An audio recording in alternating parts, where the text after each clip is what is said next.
Hey everybody, this is Vincent again. And this is Vincent Jr., or Vince if you want to call me that. This is our New Year's video, and again, the reason why we're posting this video, because I did one video with my wife already, my wife Michelle, and this one's with my son Vincent, so that we can just show everybody in the comic book community what we've been reading in comics as a family. This right here is my sidekick and partner in crime in comic books. We don't always agree. It makes for an interesting comic book day sometimes. If I can ever get him off his Xbox. But when he does read comics, he's got some good thoughts. And it really kind of pushes me and gets me into the mode to kind of really look at what I've been reading. If I'm really enjoying something, or if I'm just going to what I've heard other people say. So I think I like hanging out with him when we do comic books. So we're going to show you what we've been reading in comic books, and I'm going to go ahead and let him go first because I got him started on one comic book in particular. So my dad has recently got me started on this book called Invincible, and I think it's a pretty good book. It's definitely my style, I can say that much. I like the artwork just because it's like kind of cartoony, and I've been known for that kind of style. That's kind of my style. I don't like the artwork that's really texturized and that kind of looks really almost realistic. I don't know why. For me, it's like if I read comic books, I want it to be cartoony. So this is definitely my style with the artwork itself, but also with the style it is. It's a very comical source of entertainment for comic book people. They have a lot of jokes, a lot of references, and I found it hilarious at times. I would sit in my room and everybody could hear me just laughing from upstairs, and like they'll make references to like the first issue. There's 10 issues in here? Yeah, this one is issues. What do we got here? I don't remember. 13 issues. There's 13 issues. It's 1 through 13. And this is volume 1. And sorry, I was getting towards the end there, and I read something that was cracking me up because a lot of people wouldn't have gotten that if they started late. There was a reference to issue 1 when he first got his powers. He was taking out the trash, and he was at his job, and they had him take out the trash, and he went to go throw it over the dumpster into the dumpster bin, and he ended up flinging it super high in the air. And he was like, "Cool, finally, I got my powers." And in about issue maybe 11 or 12, there was a guy in England just walking his dog, and the trash bag fell right there, and he was like, "What the?" Like later on. Yeah, it was like 10 issues later, and he looks down and it says, what was it, Burger Joint or Burger Hut or whatever he worked. Yeah. And I was just laughing so hard at that. Just when he's on the toilet reading his comics, it's like, really? He's on the toilet. And actually, this kid relates to a lot of comic geeks too. Like my dad said, he reads comics and he's a big fan. And I don't know, I just found it hilarious. And the references I was talking about, they made references to the Justice League. It was kind of funny actually. There was Martian Man, and he's just a Martian, and that was a reference to Martian Manhunter. There was Green Ghost, obviously a reference to Green Lantern. So it's just a really good book in my opinion. And I have yet to go on to the next one, which I think my dad is about to talk about right now. Well, I'm quite a bit ahead of him. One of the things I wanted to say on this one was, one of my favorite moments was because the writer on this is Robert Kirkman, and the writer originally started off on this. I forget the artist who originally started off on this, but he was kind of making people look a little funny. Oh yeah. The way he drew the noses and everything. But Ryan Ottley started picking up on the art on this, and I think Ryan Ottley does a really good job. But there was a reference to where Mark Grayson goes and gets his picks up his comics at the comic book store, and there's a comic book signing by one of the writers of his favorite comic book, which was like Science Dog. Yeah. And so he goes and gets in line, and he's like, "Hey, I didn't know this was going on." And the guy in line's like, "Yeah." And so he goes, "Saves my spot," or something like that. And he takes off super fast, goes and brings all his comic books back. And he goes, "You weren't gone long." And he goes, "Oh, they were in the car." Little did you know he was using his super speed. And so he finally gets up to the artist who does his comic, Science Dog, and he's talking about how he reuses panels. He just, uses the same panels sometimes. And Mark Grayson's like, "Isn't that cheating?" And then you see like 3 of the same panels in a row of the artist, and then you say 3 of the same panels in a row of Mark Grayson, and the artist is like, "No, not really." And it cracked me up because, it's just, and you see that not so much anymore, but in this first like maybe the first Ultimate half Collection, of the book. you could see him doing that a lot, and it's just funny. It's a funny reference. So, anyways, he's on volume 1. I had to go and put on hold volume 2 for him so he can get started on that. After volume 2, I had to kind of find a way to get those volumes in between because they didn't have volume 3 of this Ultimate Line collection, because that's where I'm picking up with these. And this is volume 4 right here. Again, Robert Kirkman is still writing this. Robert Kirkman, by the way, he does Walking Dead, and he's involved in the Walking Dead TV series. And so everything that Robert Kirkman's been doing has been really good. I enjoyed it. I haven't known about Robert Kirkman for long, but seems to have been around for a while. So I'm interested in reading some of his other stuff. But so it's volume 3 of these Ultimate collections I couldn't get. So there was one small volume I could get in the library, and the other one I had to buy. But so I'm almost caught up. Finished this book right here, which is volume 4, and this collects issues 36 through 47. So like I said, these comic books have been going on for a while. This is the most recent single issue I have. And this is issue 96. So this comic has been going on for a while now. I mean, Walking Dead is on issue 105. And so that kind of tells you how long this comic book's been going on. I haven't read this issue. I have a couple of more single issues that I haven't read because I'm trying to get caught up. So this brings me to issue 47, and waiting on the next volume to go in so I can get going on that. But the artwork on these are really getting good. Ryan Otley is really maturing in his art. You can tell in these, and the storyline keeps changing. When I first started talking about this comic book, I was saying how it's a simple story. The artwork is simple. The artwork is still pretty simple, but really good. Really good. I love the way Otley's been drawing. There was one picture in here, and I guess this might have been a cover at one time, but that drawing right there is incredible. Love that drawing. I still love how they do the individual panels. They're not like running into each other and overlapping and all that. I know it works for some artists. The artist that does Batwoman, he's really good. I love his panel setup and everything. And I forget what his name is, but I can't remember. The artwork was really good.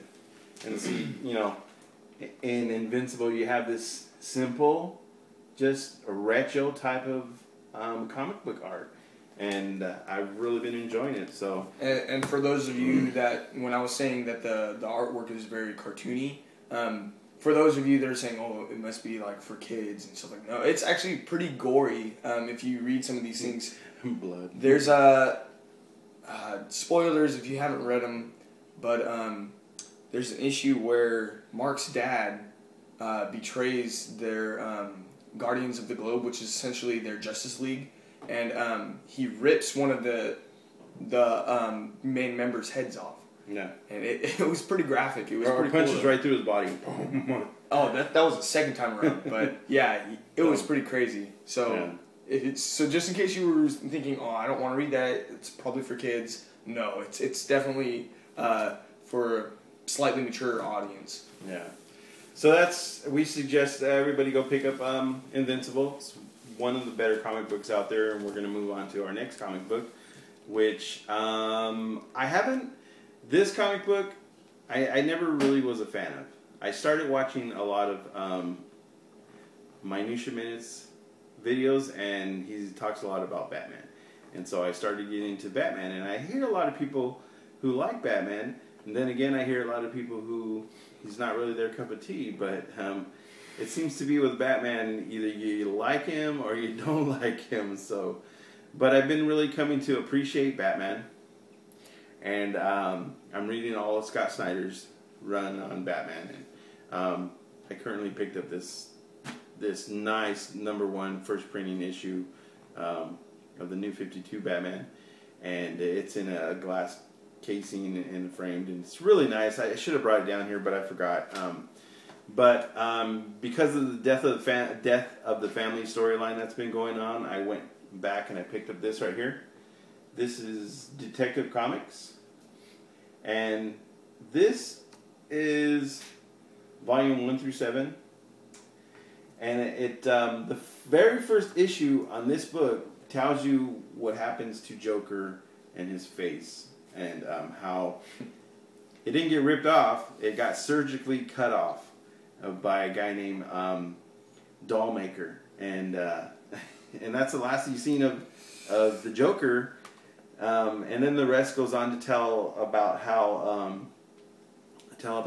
Batman is coming against Dollmaker, and I guess this is the first appearance of Dollmaker. I don't know if he's been in other comics before, but he's an interesting character, and he's got like his family, and he finally defeats him, and then it goes on to another story, which kind of rolls into the first, and then you have the storyline with Mr. Cobblepot, which is the Penguin, and that one is pretty interesting. I really enjoyed this one.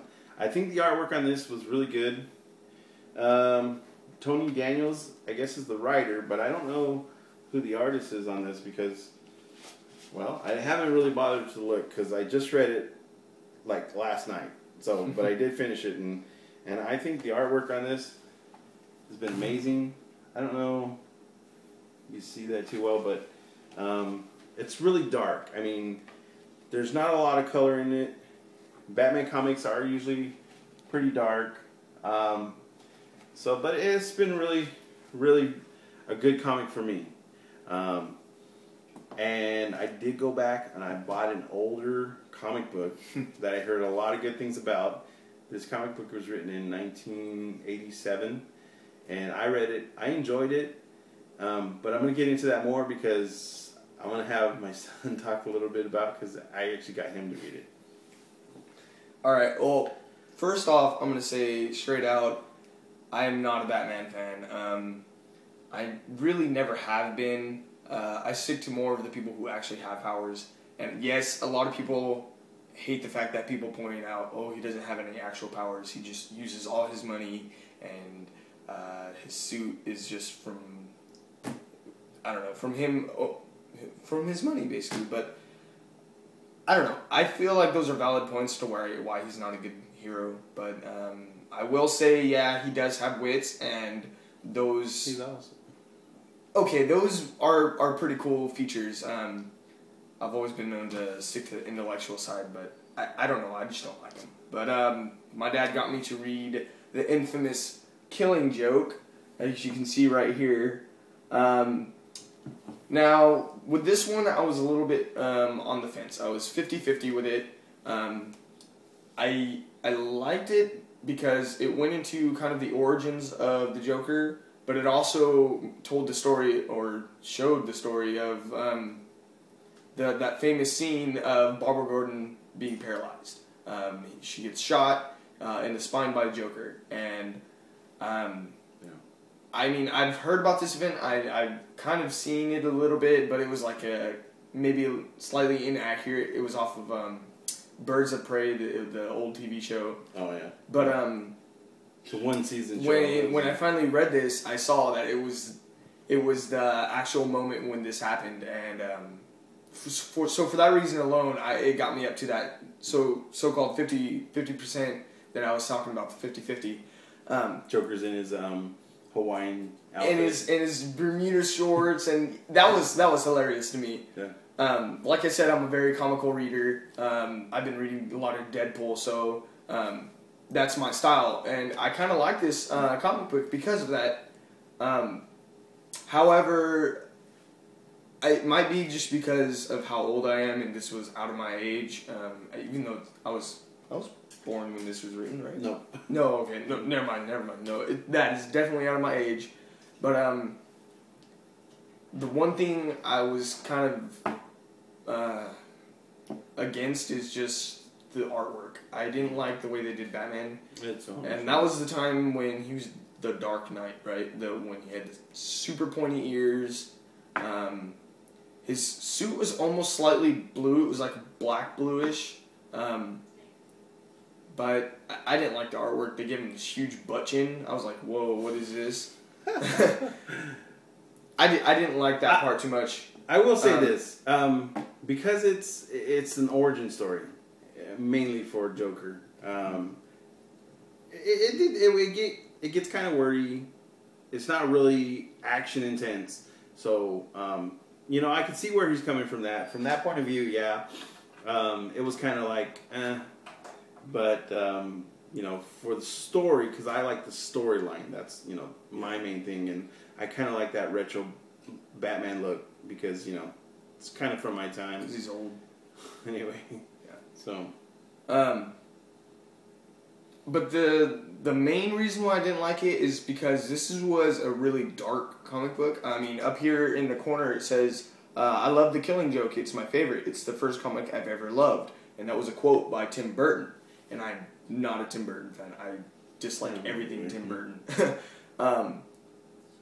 But like I said, it was very dark. They had some kind of like weird things going on because he bought out, or actually he kind of stole a circus, and it was like a rundown circus, and he hired on these like little like midget ballerina guys, and it was kind of they looked like dolls. It was creepy. Typical 80s stuff, I guess. Yeah, and it was just weird.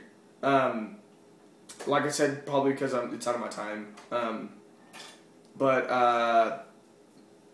what was it? At the end of yeah, the let's issue get to the end because we need to cut this kind of short. At the end of this issue in here, there was a joke that was told that is supposed to be a really funny joke. A lot of people have talked about it. A lot of people have said that that's probably the best part of the comic book, but I didn't find it all that funny. I laughed a little bit. I chuckled, but it wasn't that great to me. And my dad, look, he's cracking up now. He thought it was hilarious. That part was hilarious. I mean, come on. I just didn't see it. They're two psycho guys, and he's like, they're trying to cross the building. They're on top of the roof, and they want to get to the next building. They're escaping the insane asylum. And so Joker's telling his joke to Batman after Batman captures him, and he's like, "Well, I got this flashlight. I can point it across to the other side, and you can walk along the beam to escape." The beam of light. And the other guy goes, "What, are you crazy? I know you're going to turn off the light." Yeah, he said, "What do you think? I'm crazy?" He's like, "You're going to turn it off halfway through." And I was like, immediately I thought that is the dumbest thing I've ever heard. I mean, but they're insane. Hilarious. They're insane. So it was a little funny. That's what got me to chuckle. Yeah. But what immediately made me stop is afterwards, after he tells the joke, Batman ends up laughing.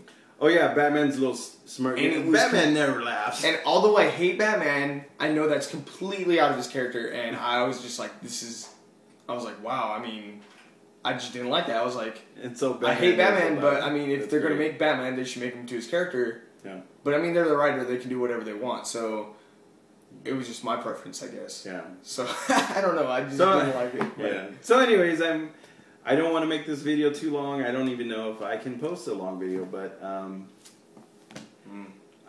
really enjoying getting on here and doing these videos. And this, I have to say, my first video with my son going over these comic books is really, I've enjoyed this time. I hope you've enjoyed our video. If you have any comments, leave some comments in the comment section, and please subscribe to our videos. Give us a thumbs up if you can, if you liked it. But anyways, we'll talk to you guys. We'll talk to everybody later. Shout out to everybody in the comic book community. Peace out, guys.